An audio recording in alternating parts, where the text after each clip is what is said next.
Pemirsa, setelah menyeret Morgan Stanley selaku underwriter IPO-nya, kemelut peluncuran perdana saham Facebook kini mencoreng reputasi Nasdaq di mana Facebook terdaftar. Salah satu perusahaan pialang yang menderita kerugian akibat gangguan teknis Nasdaq selama IPO Facebook kini menuntut bursa saham terbesar kedua di dunia ini. Siapa yang diuntungkan dari kemelut Facebook di Nasdaq? Berikut laporan kami.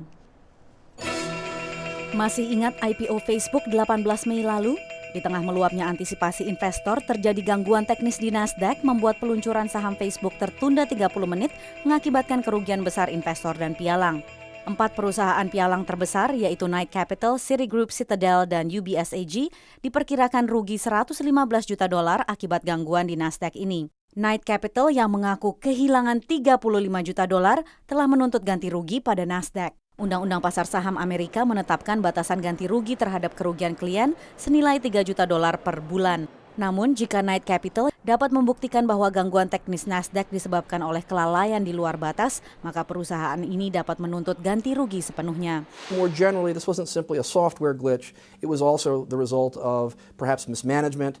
It's something that, of course, they're going to have to prove, but mismanagement or some other broader problem that existed. Nasdaq adalah bursa saham berkapitalisasi terbesar kedua di dunia setelah NYSE. Sebagaimana dilaporkan Wall Street Journal, kegagalan Nasdaq mengelola IPO Facebook ini dimanfaatkan NYSE untuk merayu perusahaan yang terdaftar di Nasdaq agar pindah bursa. If I were, say, in sales at the New York Stock Exchange, I would be on my bicycle, getting around, seeing everybody I could, talking to Twitter, and saying, you know what, you can't afford to have this happen. You got to be in the big leagues. Sementara itu, di tengah kemelut IPO-nya, santer terdengar kabar bahwa Facebook akan meluncurkan smartphone tahun depan.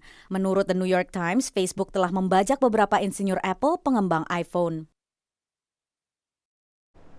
Selain gugatan hukum dari Knight Capital, Nasdaq juga menghadapi gugatan class action dari investor yang menuduh bursa ini lalai dalam mengelola order saham perdana Facebook. Facebook dan underwriter IPO-nya Morgan Stanley juga menghadapi tuntutan hukum serupa. Dari Washington DC, saya Patsy Widah Kuswara dan tim VOA.